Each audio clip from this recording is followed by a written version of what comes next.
बाज और कौवे की कहानी। एक जंगल में नदी के किनारे एक बड़ा बरगद का पेड़ था।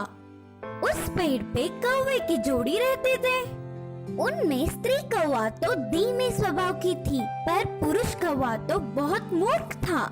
एक दिन उसे सुंदर से हंस की तरह बदलकर नदी में आराम से घूमने की इच्छा जागी। ना ना, वो आपके लिए सही नहीं, मेरी बात सुनिए, बोल के स्त्री कौवा कितना बोलने पर भी ना सुनते हुए हंस की तरह रंग बदलकर नदी में घूमने के लिए सारे प्रयास कर लिया।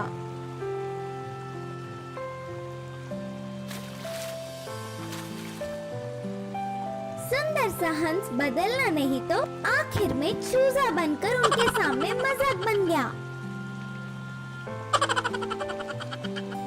नदी में एक डुबकी लगाकर फिर से पहली तरह बनकर ना कुछ बोलते हुए श्री कौवे के बाजू में आकर बैठ गया। ऐसे कुछ समय बीत गया। उन कौवे के रहने वाले प्रांत के पास के पर्वत पे एक बाज ने निवास तैयार किया। वह उधर से उड़ते हुए आकर उस प्रांत में बहुत देर घूम रहा था। कितने भी दूर होने पर भी स्पष्ट से देखने वाले आँख तोहफे में पाने वाला बाज ऊपर से ही उसके निशाने को देख तेजी से उठकर आके उसे ले गया।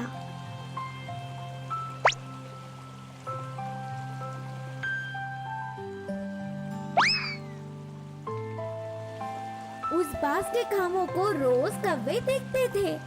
मेरे सामने वो बाज कुछ महान नहीं, हवा में उड़ना, तुरंत देखना, आसानी से जकड़ लेना, उसके सारे काम मैं आसानी से कर लूंगी, कहा पुरुष कौवे ने। उसके काम वो कर लेगा, हमारा काम हम कर लेंगे, बस अभी मूर्ख मत बनो, कहा स्त्री कौवे ने। फिर भी कम से कम इस बार तो वो क्या चीज है का प्रणाम देने के लिए निर्णय किया। एक दिन बाज आसमान में उड़ते समय फसलों में से एक खरगोश का बच्चा बाहर आया। उसे बाज ने देखा।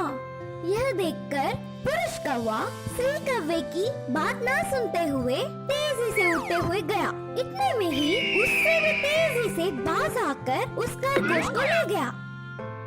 अब कौवा उदास होकर पेड़ पे बैठ के गुस्से से सोचा, मेरे खाने को हड़पने वाले कोई महान नहीं, इस बार उसकी खबर लूंगा। अब बोल के कोई फायदा नहीं करके स्त्री कौवा चुप रह गया। अगले दिन ही बिल में से बाहर आई हुई चूहे को कौवे ने देखा। अब देर न करते हुए तेजी से नीचे कूदा। बिल्कुल बाज की तरह उसकी नाखूनों से चूहों को पकड़ने की प्रयास किया। इतने में चूहा कौवे को देख होशियारी से बच गया। कौवा तो उसकी रफ्तार ना रोक पाते हुए उतनी ही तेजी से जाकर पेड़ को टक्कर मारी। हे भगवान, मैं मर गया रे, मर गया, बोल के दर्द से चिल्लाने लगा। तभी वहाँ बाज आकर, शिकार करना उतना आसान नहीं, अब से मेरी तरह करने का प्रयास मत करना, यह तुम्हारे सेहत के लिए ठीक नहीं। इस कहानी से हम यह सीखते हैं कि हमें कभी भी किसी की नकल नहीं करना चाहिए, बल्कि ईश्वर की दी हुई सामर्थ्यों से खुश रहना चाहिए।